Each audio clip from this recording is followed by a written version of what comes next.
Hello, everybody, and welcome to an In Crowd 815 podcast special, the hot Rockford housing market, as I bring a bunch of our guests onto the screen and fill everybody in on what in the world is going on today. Let's see if this will work right there. Thank you very much.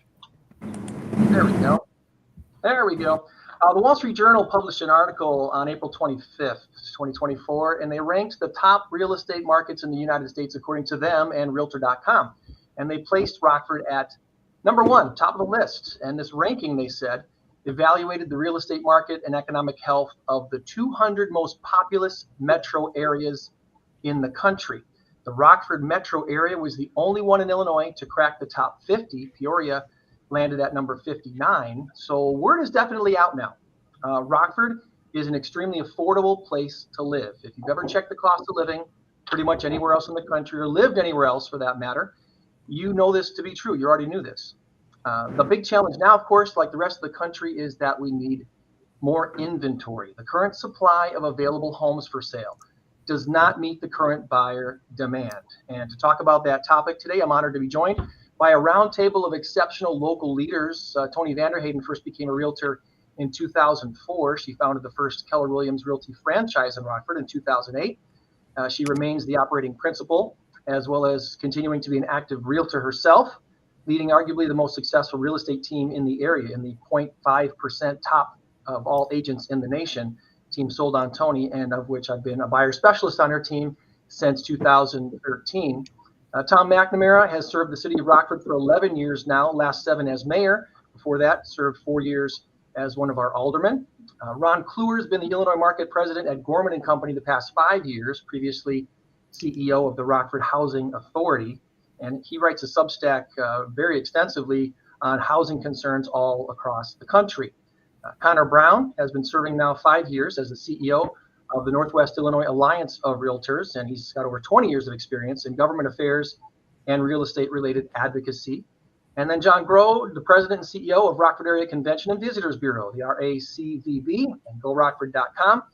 Except for a 2-year stint with the Chamber of Commerce here in Rockford, he's been with the RACVB since 1999. And I think we can all say we all care deeply about our Rockford area community. We've agreed to be here today to talk about the specific topic of Rockford housing. And just to clarify, we're not here to debate anything. This is more of a brainstorming session to help find solutions to the challenges that we currently face when it comes to our current lack of housing inventory. And by way of personal introduction and icebreaker, if you will, I've asked these wonderful people to share a little something about Rockford that they love that might not show up in a tourist brochure. So, Toni, if I can get you to go first, what do you love about Rockford that maybe isn't in one of John Groh's Convention and Visitor Bureau's brochures? You know, my family, Greg, good question, loves being outdoors.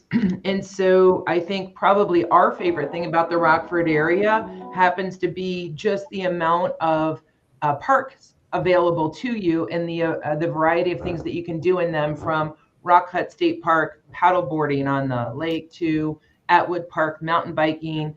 And my kids, my grandbabies, and all of our dogs do runs, along the Kishwaukee. So I would say the Park District and the Forest Preserve areas.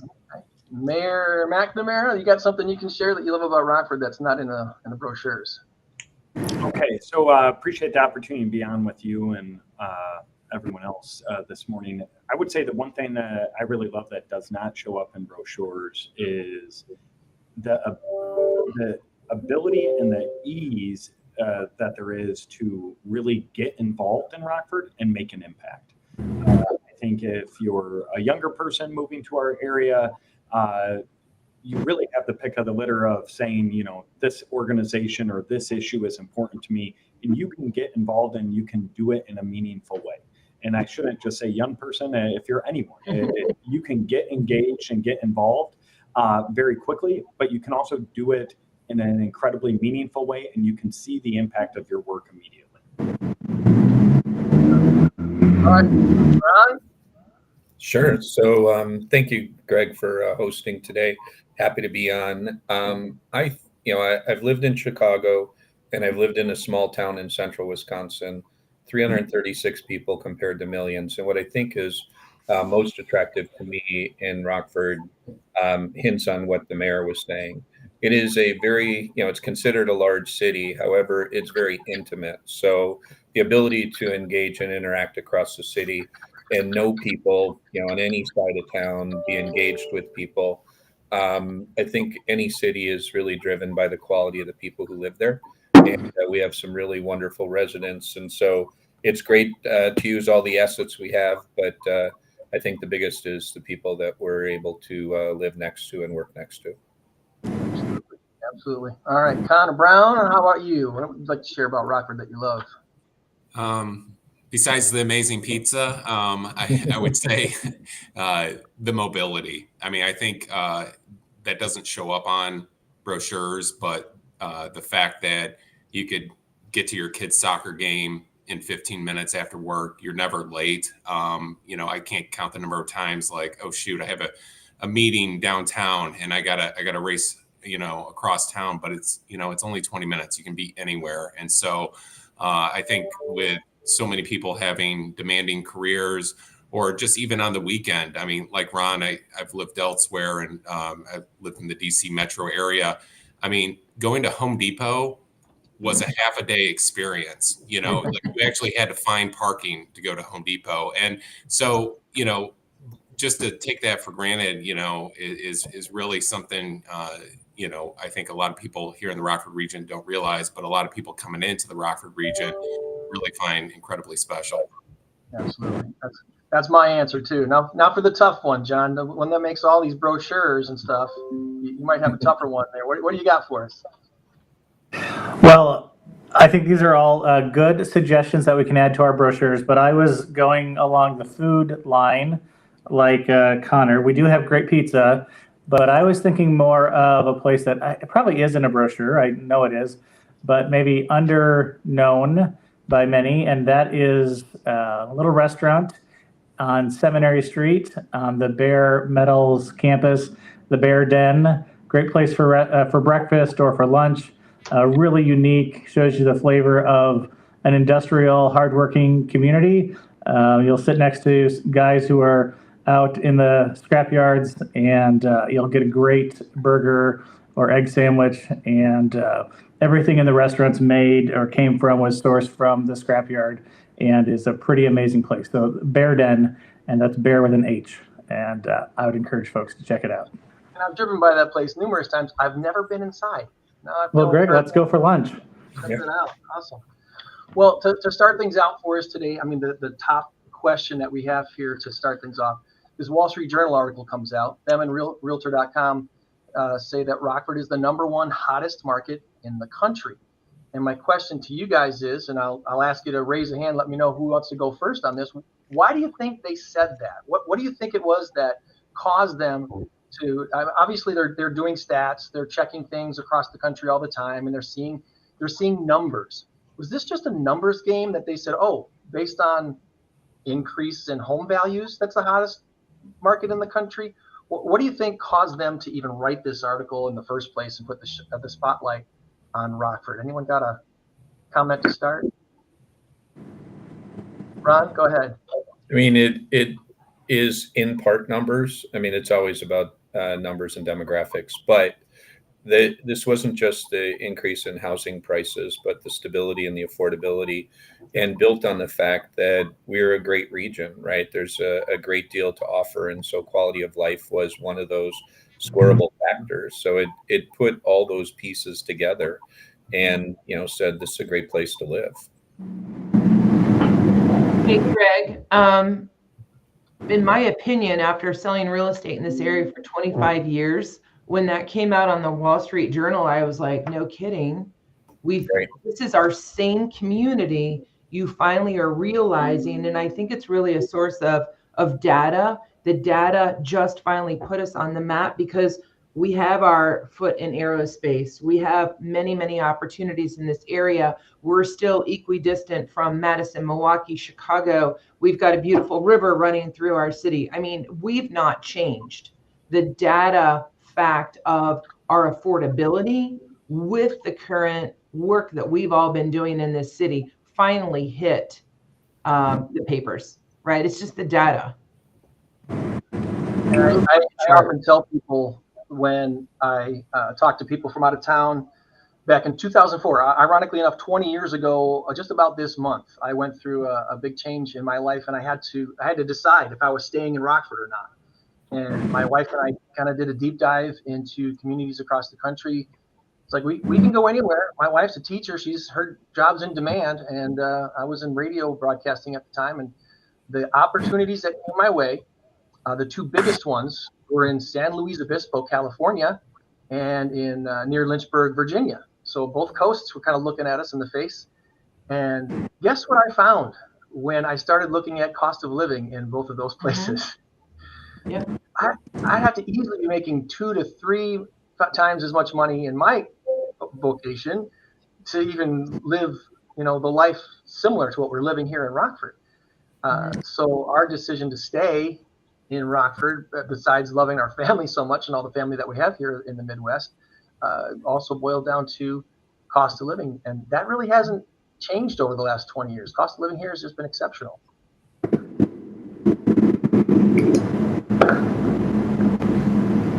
Greg, I would add, I think Ron and Toni hit on a lot of it, but I mean, it's certainly affordability. It's certainly the location.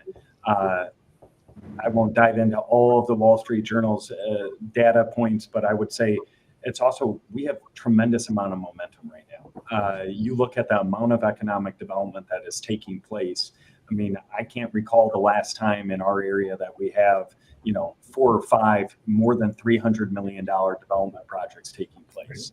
And I think it's also what I said at the beginning of the great thing I love about Rockford that's not on the brochure is people can make an impact. I would also add to that Rockford is unique that we never shy away from challenges, and we usually go towards them, but we go towards them together. So you look at like educational attainment. Well, now if you own a home in Rockford, your kids get to go to college for free. You look at internet access that is troubling all over the country. We're now putting fiber optic cable in front of every single home, business, and organization. We see a challenge and we try to meet that need. And when we do it at our best, we're doing it together. Right. Well said.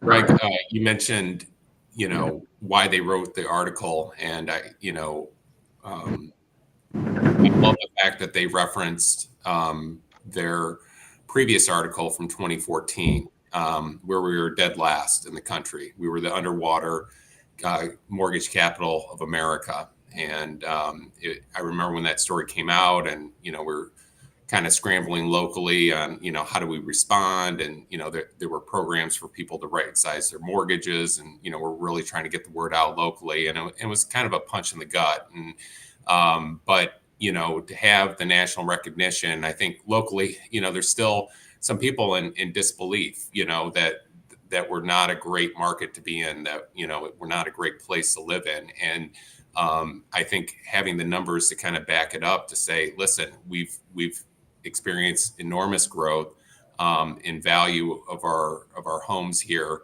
And there are a lot of people moving from California, Chicago, East Coast into our community because of, yes, there's the affordability factor, but there's also the value factor. We can compare numbers, but, look at, what you can get from a price per square foot, how big the backyard is, all of those things that people just can't get over. Like, really, I can get all of this and still be at work in 10 minutes. I mean, it's mind blowing to them. And Greg, one thing that I keep seeing people say, at least in Rockford, is this all happened so suddenly. And I actually would push back against that. I think that's happened due to a lot of hard work over more than a decade. I mean, one thing that I know Conor's been very much involved, and last night I had the opportunity to go to our school board meeting. And I believe it was 2012, 2013, we had a 15.8% property tax rate, and our property values were dropping year after year. Taxes going up and values going down every single year. Well, we made a concerted effort. The school district led the charge and said they're not going to increase property taxes. And then the city followed, and we have not increased property taxes in more than a decade. And I don't know of a city and a school district that combined have said, we're just not going to increase property taxes and both drop property taxes in that time period. I can't think of another one in Illinois or in the Midwest. And today, we're not where we want to be, but we're that 15.8 just got in the mail. It's now 10.3. My value has almost doubled in my home. It's not by coincidence. It didn't just happen. It's through so much hard work. And I'm only mentioning one piece. Everyone on this has done a lot of hard work in so many areas. True. So we know we've got a hot market for houses, and we know we have people moving to our area. They're doing the kind of the reverse of what I did 20 years ago. They're looking at some of them. I think are choosing maybe not to move here because of salary. They look at the salary first and then don't get into the cost of living part of it. Mm-hmm. You know, it's like, hey, if you look at both sides of that coin, you're going to realize you can make a little bit less money in Rockford. Not that you will, but you might, and you can still get by just fine because the cost of living here is so much better than pretty much anywhere else in the country. I don't know how many people do that. I don't know how many people you guys interview as far as potential jobs coming into Rockford that people are saying stuff like that. Are you hearing anything like that from potential job candidates?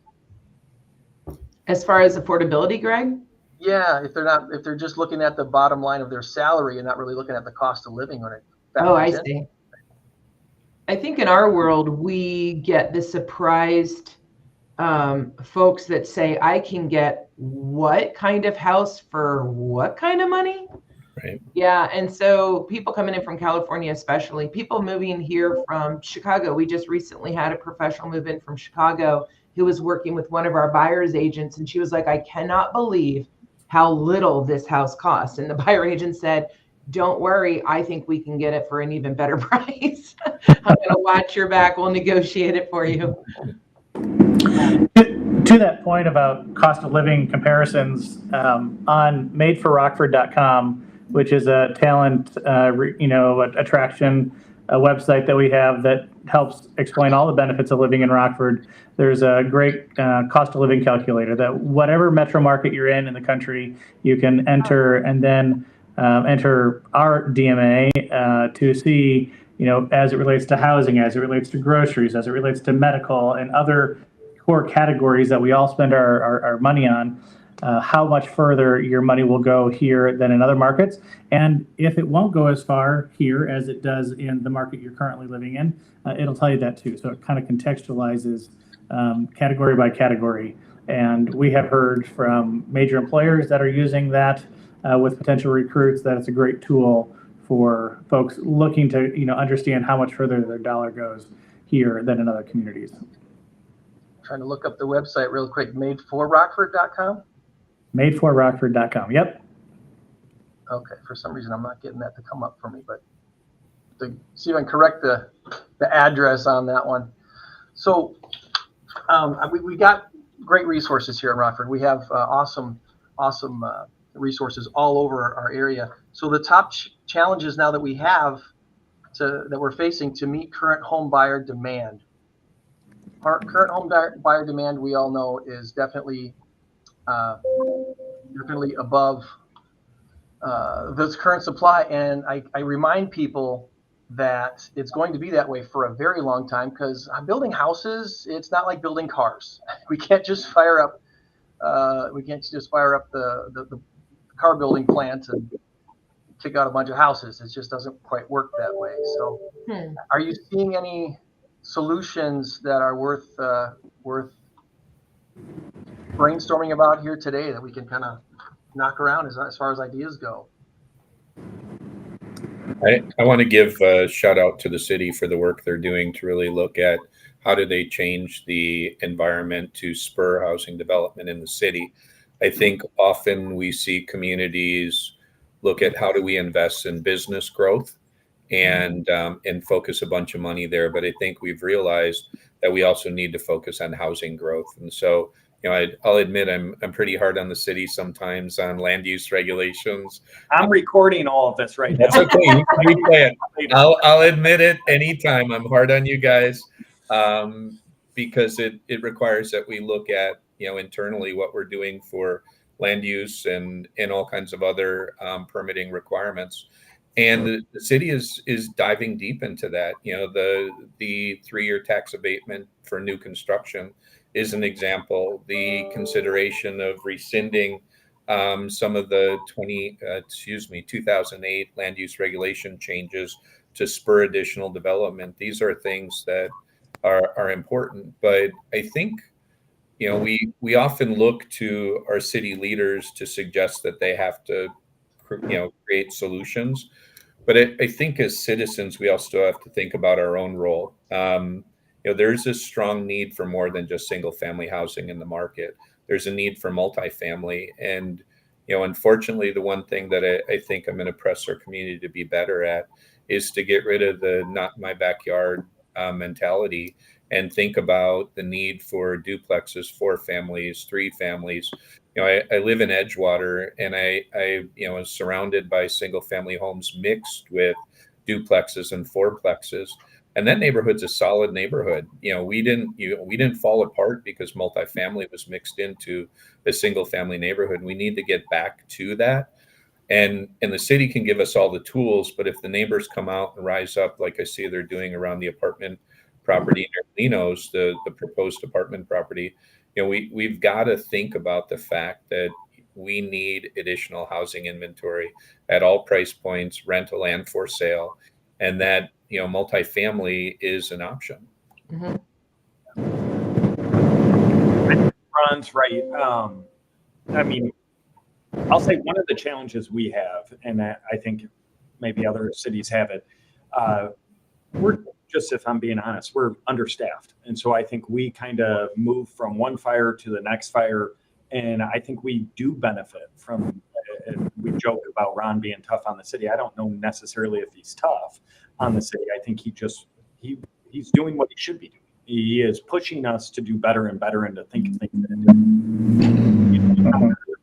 Realtors do the same thing. I don't take it as like, oh my gosh, they're beating down on us. I take it as give me more and more ideas.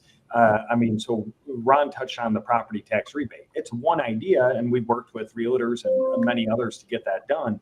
So you build a new residential unit, single or multifamily, you get 3 years of your property tax rebated. You get waived of all of your permit fees, all your water connection fees.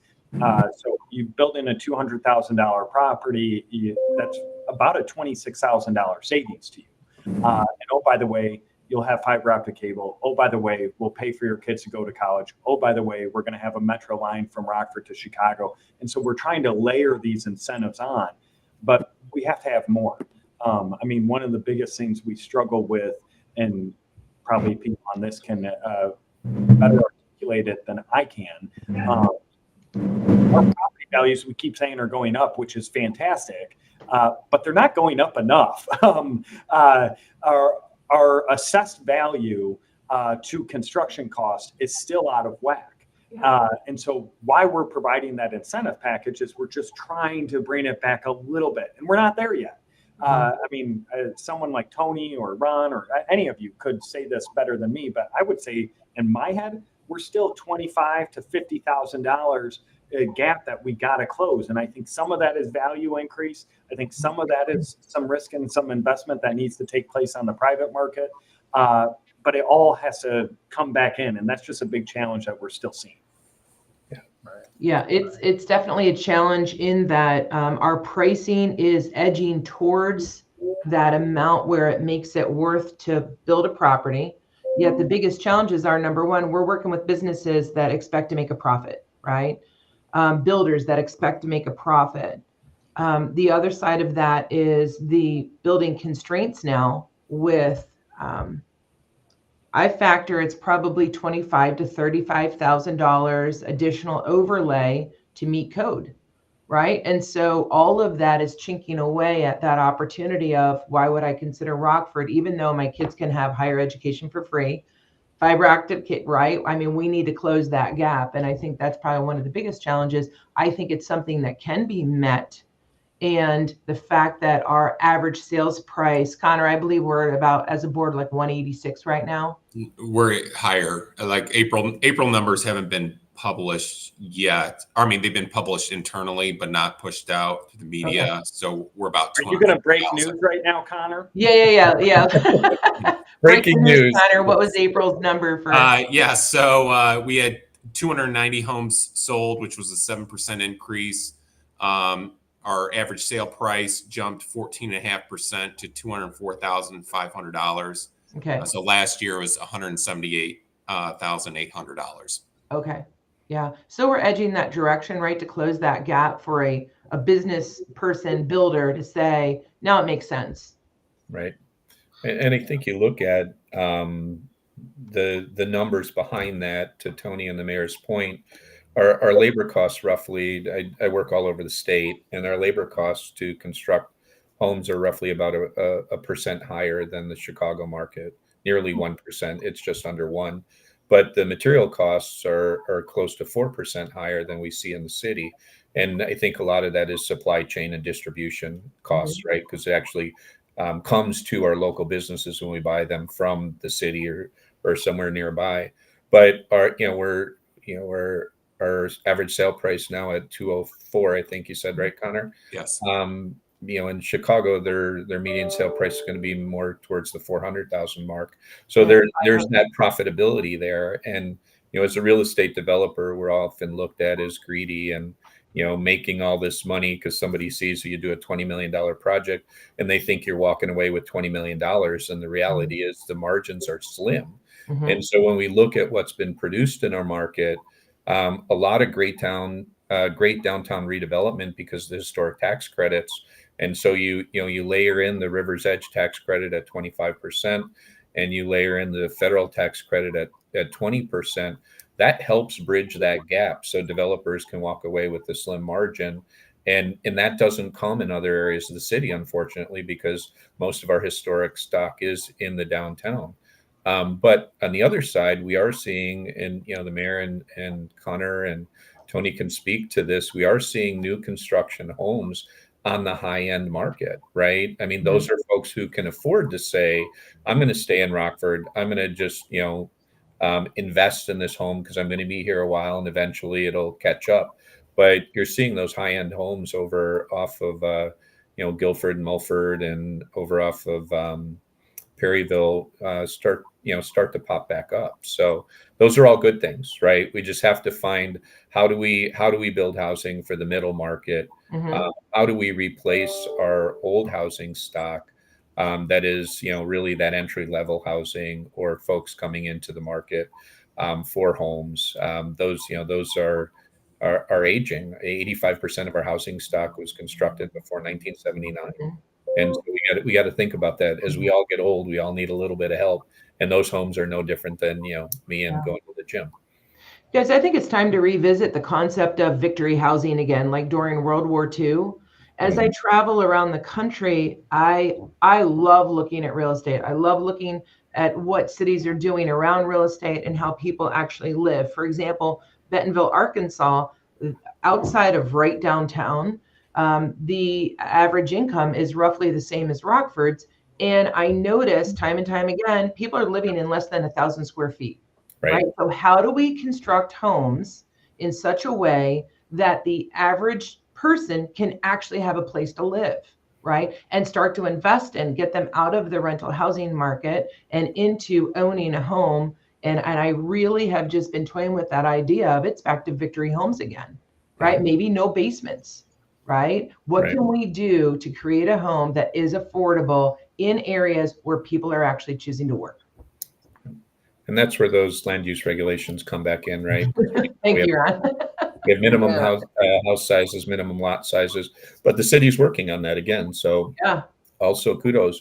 I do think one area that we could improve on, I'm seeing in other communities in the single family market, is the municipality will come up with a number of home plans and they'll pre-approve those, right? So you just come into the city and say, I want to build a house. And they say, here's the Sears catalog, so to speak, of pre-approved houses, and you're immediately getting a building permit as opposed to having to go through and think about the longer process due to permitting and zoning, et cetera.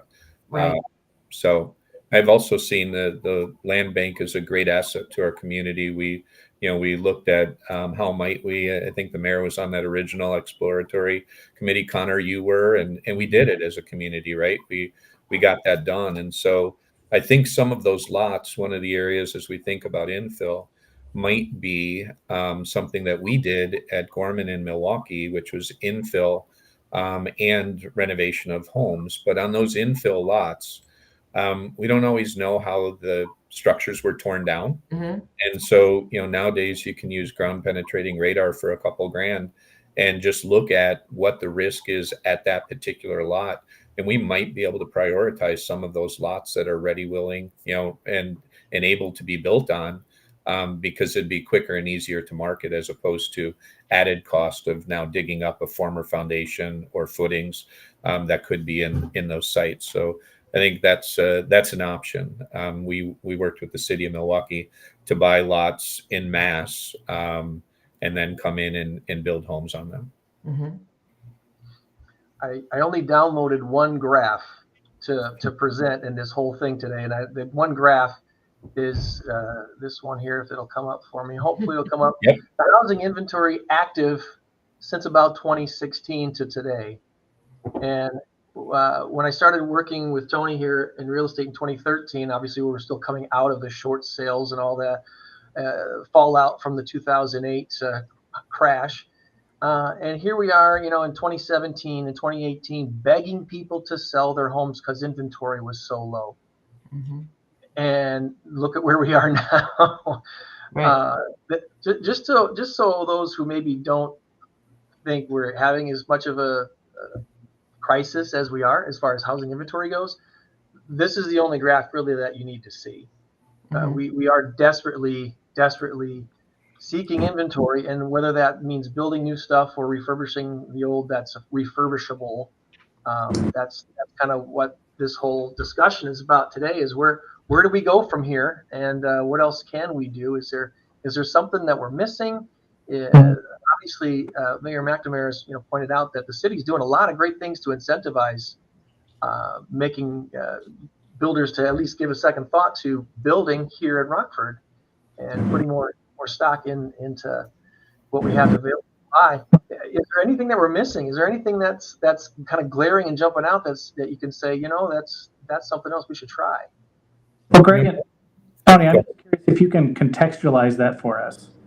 How does that graph look in comparable markets across the country? Is this a local situation that we're facing, or is it very common throughout the country right now that inventory would be down? It's local. I have a house in Arizona. Houses are sitting in Arizona on the market for 6 months now, 180 days. I have part of my team that works out of Tampa, Florida. I just went down to visit with them. Same thing there. You are looking at 4 to 6 months sitting on the market. This is extreme. This is extreme. My business partner's been in real estate for 40 years. He said he's never seen anything like this. Okay. Yeah, there's a challenge nationally of underproduction, period, but not an inventory problem like we have. So one of the things I'm curious about, question for both Conor and Toni, when we look at that graph, and in 2013 we had, I think it was roughly 1,600 homes on the market. Now we're below 200. I mean, any good retail outlet, which is in essence what home sales is, any good retail outlet is, how do you manage inventory and have the right amount of inventory on the shelves? That's going to be our key to economic success as a community, I believe. 1,600 was clearly too many, right? What do we feel is an appropriate number of homes to have in the market? I know lots of changes, seasonal changes, that kind of stuff, but just a rough estimate of what we believe would be good, because then that gives us an idea of what we need to build to. Yeah. What's your opinion of that, Conor? Yeah. So one thing we measure is absorption rate. And so basically, if we weren't going to add any new listings to the market, how fast it would sell. And so, we'd sell out in half a month, basically. That's, so we got about 2 weeks supply. That's nothing. More balanced market, in my opinion, is probably about 4, 5 months, maybe 6 months. That's not favoring the seller. That's not favoring the buyer. There's just a healthy churn of the market. I think during our peak of absorption rate, we were at over a 14-month supply. You look at even some of the higher end homes, if you're trying to sell $1 million property in Rockford, in 2014, the rate was probably more like 10 years. Like there would probably be one that sold every 10 years. So, it can fluctuate a little bit seasonally. So obviously right now, it's kind of our busy season, if you will. But we probably need about, 7 times the number of homes we have on the market. So just to kind of balance it, I would say with its current demand, but it would probably fluctuate a little less during the winter months, but that would be my response. So you're looking at 1,500 to 2,000 homes on market would be a beautiful thing, wouldn't it? Because our market now goes to the Mississippi. We've enlarged our board. Yeah. Right. So this is a catch-22 because when those houses, whenever that happens, do hit the market, then supply and demand is going to cause our average sale price to go down. Right. And now we've just enlarged that gap to, does it make sense to build? So right. I do believe this is a necessary evil of not having enough houses so that our housing price can go up. It's going to fluctuate once more houses get back on the market. Right. I think if we look at the Rockford housing study recently, we're talking about how do we increase production to 300 to 600 homes a year, roughly, right? And it, I think that takes into account some for obsolescence of existing home stock, but then also the growth in jobs that's anticipated. I think that's another area we need. I see the general public to understand. There was a big belief that when Chrysler closed and people exited the market, that we had all this excess inventory. And the reality is that never happened, whether it was the for sale market or the for rent market, because we were already inventory constricted at that time. So, when we say that those jobs are now in essence coming back, these folks are coming back to a market with no housing for rent or for sale. And so, being able to increase that production is important. That Barbara Coleman project is huge for our community, and we have to embrace that and accept it. The 30 units over by Lino's, big deal. We have to embrace that and accept that. Do we have some concerns as a community about multifamily because of some bad actors? Yes, but not all actors are bad, and not all product that is more than a single family house is bad. It's absolutely essential for us to be in a successful market. Ron, I like to think about, it helps me visualize success when we talk about communities, and Toni too. You mentioned Bentonville, and they're doing a lot of things right in a lot of ways, including housing and product from a quality of life and tourism perspective. But what are some of those cities that are doing multifamily well? Ron, I think you and I have talked about some Indiana communities that are doing it well with those pre-approved housing plans and infill. Toni and Ron, what are those cities that you're seeing that we should be looking to? I'd be glad to put some study behind that, but I will tell you what I see overall, both in visiting cities, smaller cities our size, as well as entertaining recruits for hospitals and so forth. They want community, they want walkability, they want grocery stores. I just tell them we're not going to have walkability for you. You have to get in your car and get to the grocery store. I do see Bentonville making strides that direction, in that they are creating pretty cool little subsets of communities through their town. I think that's something definitely we could probably look at. Yeah, I think there's a number of communities on the list, and closest to us is Chicago and Madison, right, who are doing a great job of creating what they call the 15-minute city, right, where everything you want, need, and must have is within a 15-minute walk, to Toni's point, right, that you're less dependent on automobile traffic. And I think that it wouldn't be hard to get that in our downtown core or in other small kind of centralized business districts around our region, where we just look at maybe to spur additional housing, we're just missing the grocery store, or we're missing this, and being able to place those in those areas to, increase that walkability and the access, right, to make life a little more convenient for folks there, so that their ability to afford those things is one thing, their ability to get to them quickly is another thing. But yeah, I mean, locally, Chicago in areas, I mean, the city of Chicago just passed that $1.25 billion bond issuance to balance economic growth and housing together. And that is to, look at how do they incent housing with less reliance on TIF.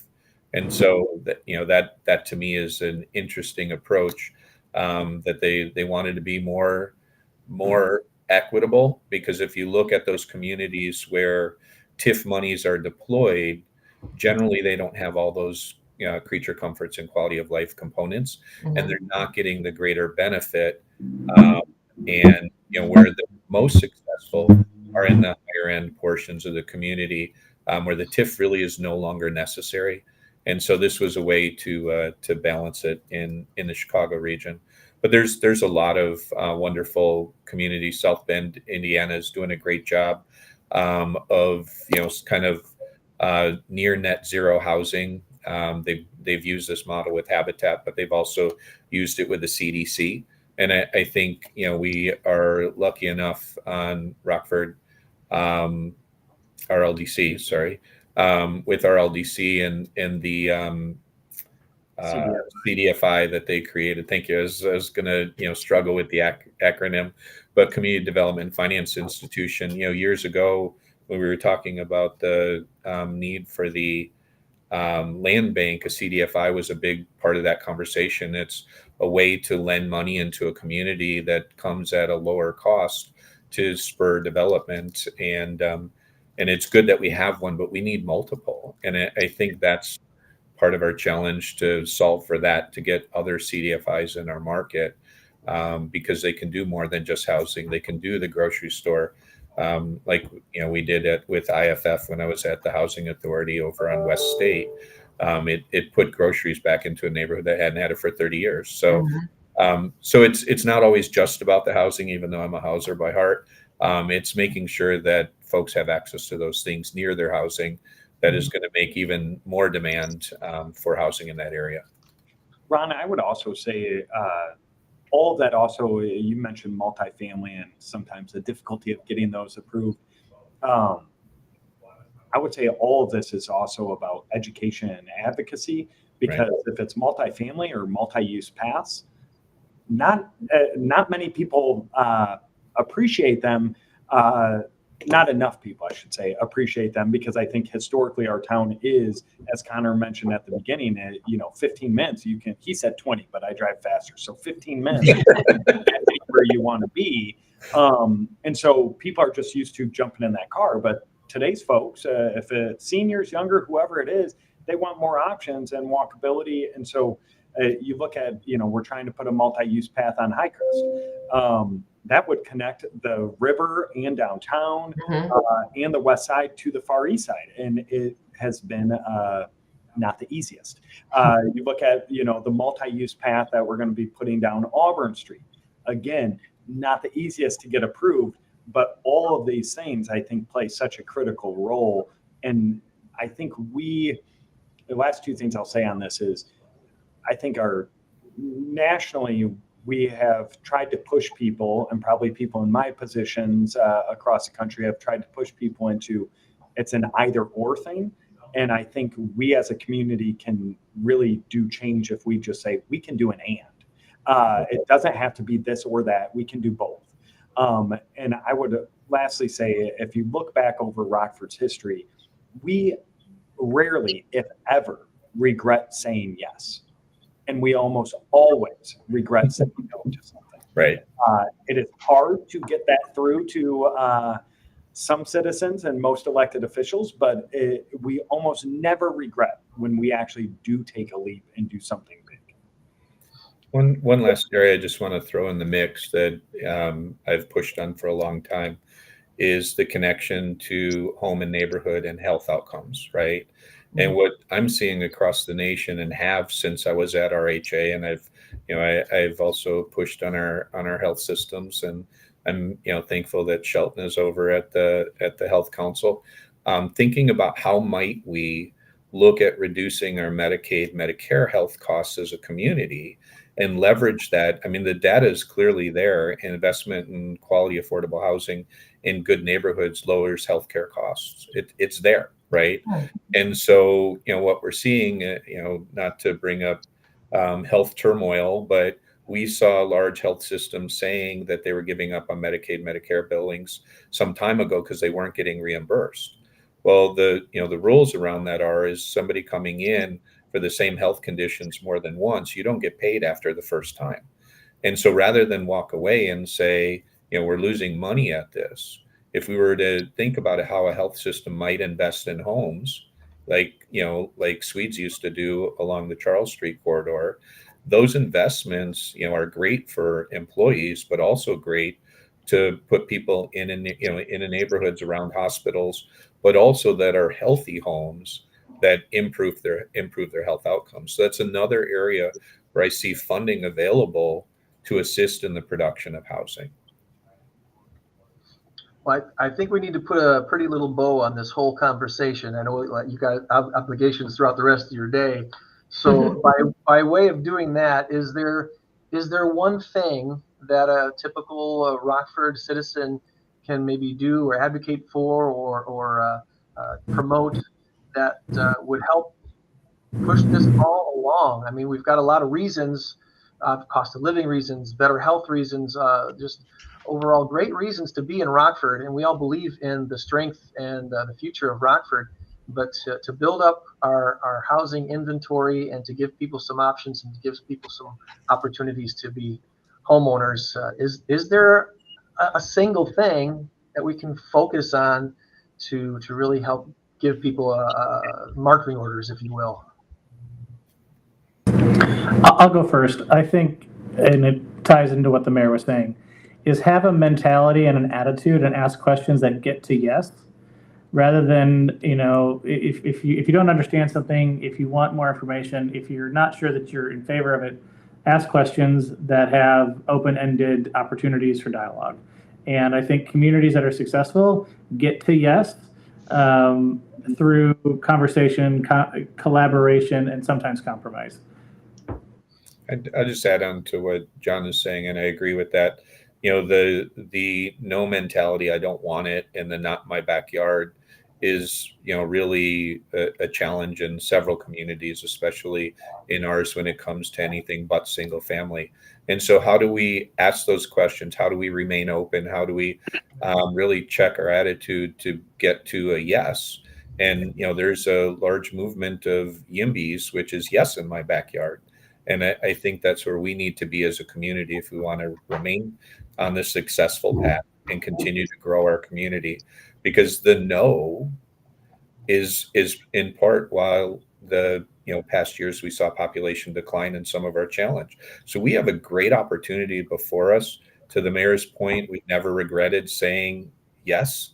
And so let's get to that yes. I would add one, I'd be not in my position. So if I didn't say this, one, vote, get educated and vote. Two, bring your ideas forward. What makes Rockford really unique is if you want to talk to me, you want to talk to John, Ron, Conor, Toni, you can do so. And you can probably do so in the next 72 hours if you really want to do that. So bring those ideas forward. We want them. We listen to them. And some of the best things going on in our community are an idea that just a citizen brought forward. It may have taken some time, but it came to fruition. And then lastly, I would say, and this will get me in trouble, but there is no wall around Rockford. So if you don't like it, you can certainly move and add that housing stock to the market. And I would say, and if you do like it, like I do, become an ambassador. And that does not mean run for office. You can and you should, but it just means have some pride, love your hometown, understand what great things are taking place, and appreciate those, and also help us address those challenges that we still face. Yeah. we're blessed to be in a very mobile country. So you're if you don't like it, you don't have to stay. Good news, you can go somewhere else. But and I want to echo what you guys all said. Share your ideas. Let us know what your thoughts might be. Attend the occasional city council meeting and such, and make your voice be heard. And we've got that opportunity here, so it's a good thing. Any final comments before we let you go? I really appreciate your time today. Yeah, I appreciate everyone's ideas, and I appreciate working with such a fine group of people in the city. I agree. Absolutely. Thanks for inviting us to the conversation, Greg. Greg, thanks for bringing us together. Thank you, Absolutely. Greg. Thanks, Greg. There's no single solution to this thing. We all need each other to kind of pull forward and look for new ideas, and hopefully we can find new ways to add housing stock here to Rockford. So you guys have a wonderful rest of your day, and we'll keep in touch and keep this conversation going. All right. Thank you. Thank you. Thank you. In crowd, 815. In crowd, 815. In crowd, 815.